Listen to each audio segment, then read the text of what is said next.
So, what was my sober curious journey like? Whew, okay.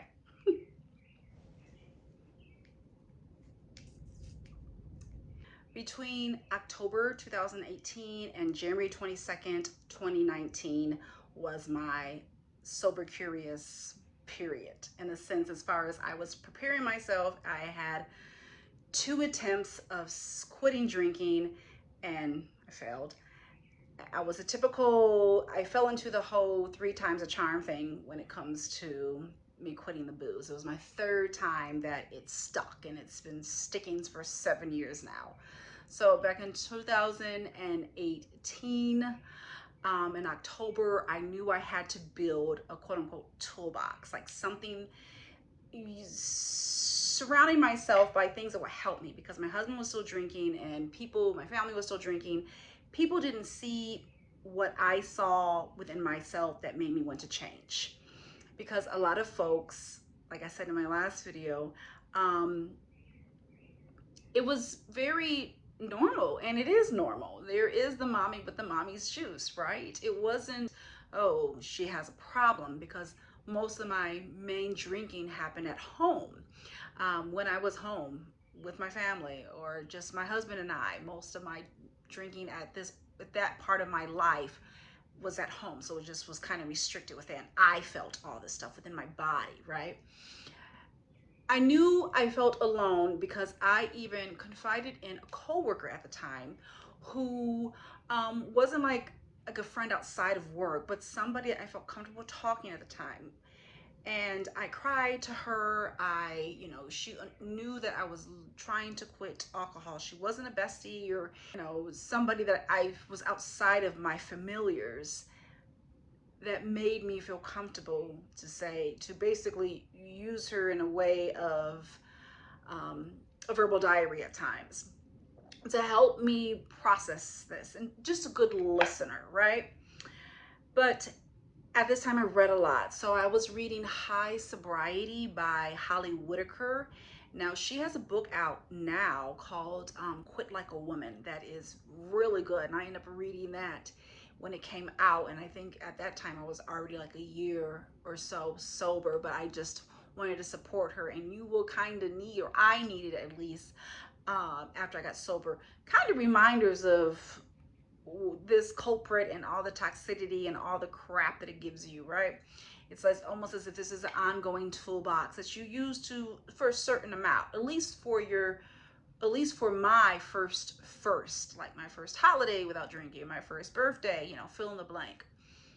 I also read Annie Grace's This Naked Mind and the Alcohol Experiment. I even joined the online community for a bit to kind of hear other people's stories. So that was helpful. I even downloaded her book on Audible, This Naked Mind. So I had the literal book and then also listening to it and going back and forth. And then I got really metaphysical with it as well.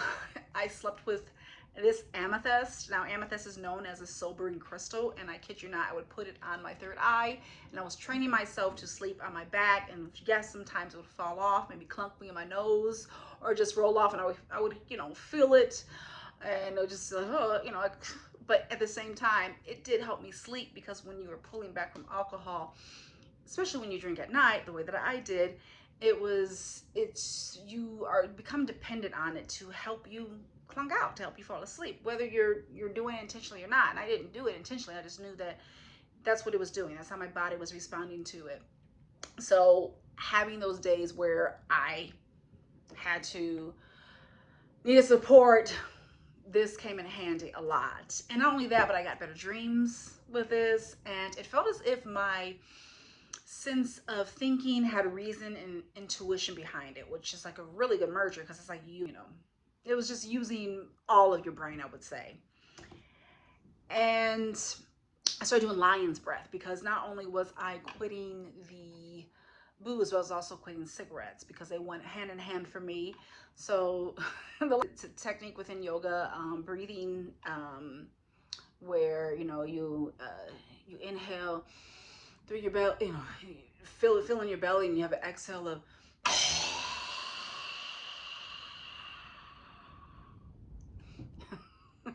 looks very weird. I don't know if I could keep that or not, but whatever. It's the real deal. It was supportive. So yes, have a toolbox. That was extremely helpful. And it should be and could be various things. Like, you know, there's something I was reading, there's something I was listening to, sleeping with, tap into the senses, right? Tap into the senses. Use of your body to release through breathing. All these things are tools, and there's so many ways that we can be creative with creating our toolbox. So when January 22nd of 2019 came around, it wasn't as if I was saying, this is the time, because at that point, with my two fails that I had, you know, one was really disappointing me. That was the first one. And that makes sense in a sense, because I feel like I was harder on myself. I had like these really big expectations, and it was a work meeting that pretty much just kind of made me say yes. And I remember feeling at the moment, I was telling to myself in my head, like, oh, you failed, you failed, you failed. And it was just being quite of a bully to myself. The second time, it was like in between holidays, and it was kind of like, okay, maybe I'll just wait till, and it wasn't so, I couldn't see myself having a first yet because it was so close to the holidays. So that didn't work for me. It was January 22nd, 2019, where it was my first day being sober. And it wasn't like, again, it wasn't like something I was like, this date, I didn't like mark it on a calendar. It just kind of happened. I think I remember like looking at the bottle, and it was like, okay, I don't want to buy anymore after this. And you know, there's a time when you just kind of get fed up. And I was already sick and tired of being sick and tired. And it was like, this is it. And sure enough, that was it. That was it. And I baby stepped it, you know. I kept my toolbox was handy. I listened, I re-listened, I read again, I took deep breaths, I got into more of my astrology studies. I think you have to go with what naturally gets you excited or gets you curious, and lean into that. Because once again, you can get really creative with, you know, cultivating a toolbox and what works for you. Listening to or reading people's comments within the community, the sober community, was also helpful too. Hearing people's stories. So yeah, I was layering myself up, and almost as if protection. It was almost like armor in a sense. Like, kind of felt like this, like almost internal competition of like me against the booze. Like, you're not gonna win, I'm gonna win. So it just, you know what, I am bigger than this, you know. And it helped. If it's I am gonna defeat you, you know, I'm the winner of this. I'm gonna take back control. I'm gonna tell you who is the master of my body. You know, it's not, I'm not a sucker for this. I see, and you see it, and as soon as that happened, you start noticing it everywhere. You billboards, you start seeing it, you know, in the movies and reality TV. I just, as much as I would see, like, for example, the housewives and how much everything surrounding their issues, there was alcohol involved, or just the presence of it, music, of course, ads on television, you know, Super Bowl, all of this, everything, it's just everywhere. And so, and then you're just kind of like, you feel like this rebel, because you are. And it is a superpower in a sense in this society where it is expected, where this is the only, you know, toxin or drug or what have you, that people will question. Why not? Are you pregnant? You know, do you got a real problem? And they assume that there's this huge issue. Like, there's got to be this, like, oh my gosh, you must be, you know, unable to get out in work, or you know, fill in the blank, right, of what people's perception is when they feel as if somebody has an alcohol problem, how they should behave. So it, you know, it's you but in some odd way, it definitely made it like, yeah, like, okay, I'm gonna beat you. I'm gonna whoop your butt.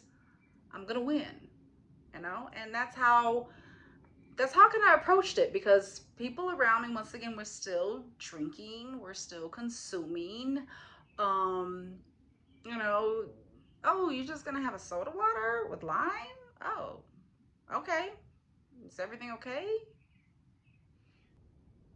I send you love on this curious journey of yours. And if you're already stopped and this is something that you're adding to your toolbox, subscribe. I definitely will continue posting material on my alcohol-free life. I've been in it for 7 years. And what made me want to tell my story now is because even though I have stopped for 7 years, alcohol is still a part of my now. There are still loved ones that need support, are looking for support. It's so real. It's continuing to happen. So as much information that we can share with each other about our own sober journeys, our own stories about this, we need to. We need to, because people are waking up. People are waking up because it's a trap in many ways.